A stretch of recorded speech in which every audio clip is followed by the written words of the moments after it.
আহ, আমি কিছুক্ষণ আগে একটা পোস্ট করেছি একজন লোকের ছবি দিয়ে, একজন ব্যক্তির ছবি দিয়ে। আহ, উম, তিনি নিজেকে সাংবাদিক হিসেবে পরিচয় দেয়, কিন্তু আহ, এবং সেভাবেই আমি তাকে প্রথম দেখেছি গত আহ, গত 4 দিন 5 দিন আগে আমাদের শুটিং ছিল নবাবগঞ্জ। সেখানে বাপ্পি খানের পরিচালনায় আমরা একটা নাটকের শুটিং করছিলাম।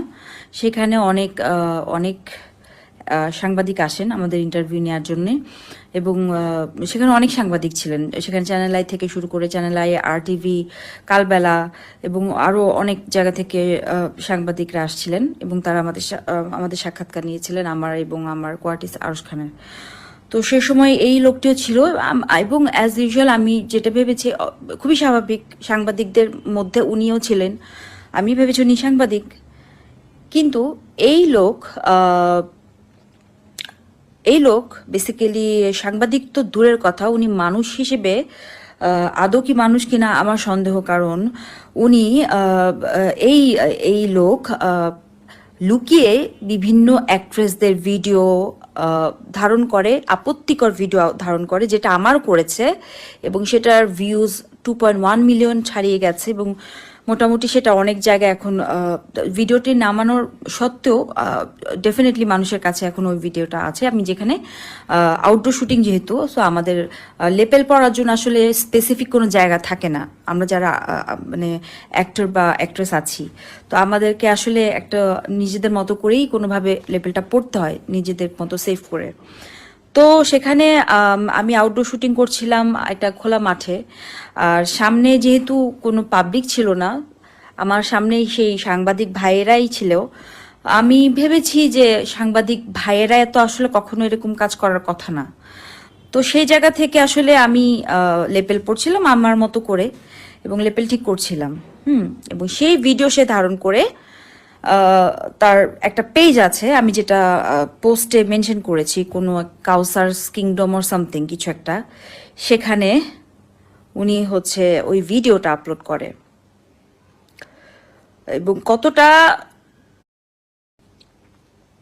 কতটা মানে কি বলবো, বিবেকহীন, এবং কতটা শিক্ষার অভাব হলে মানুষ এরকম একটা কাজ করে করে বা আসলে আমি আমি আই এম সো সরি। আমার সাংবাদিক ভাইদের জন্য আমার অসম্ভব শ্রদ্ধা ভালোবাসা সবসময় থাকে, আছে, যারা আসলে সাংবাদিকতা করেন।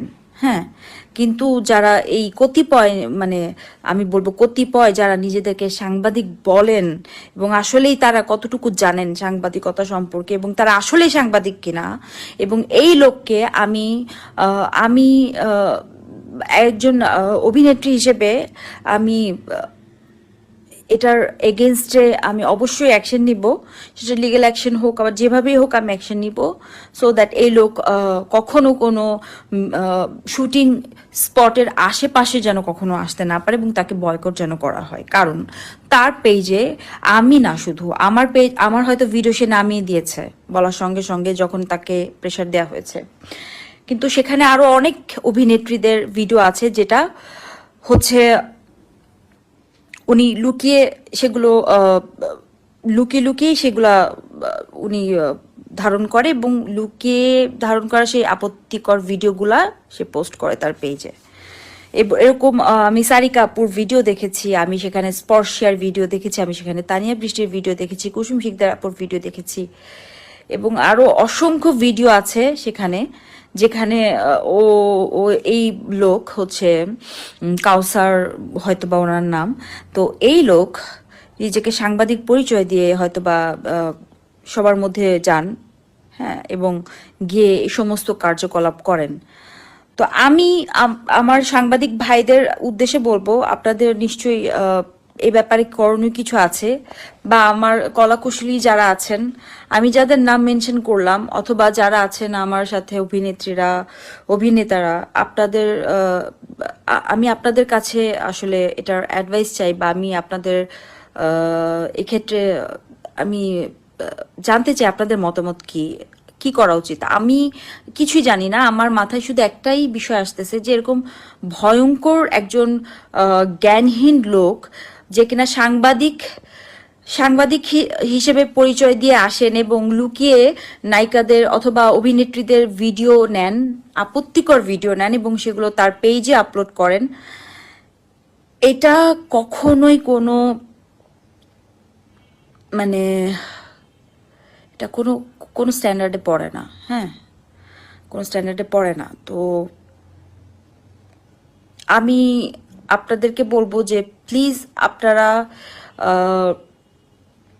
যেভাবে হোক এই লোকের এগেনস্টে আমি অ্যাকশন নিতে চাই। এই লোক যেন কখনোই, সাংবাদিকতা তো দূরের কথা, ও যেন মিডিয়ার কোনো শুটিং স্পটে, কোনো মিডিয়ার ফাংশন, কোনো মিডিয়া অ্যাওয়ার্ড ফাংশন হোক আর যাই হোক, আশেপাশে যেন না আসতে পারে, ওকে বয়কট করা হোক।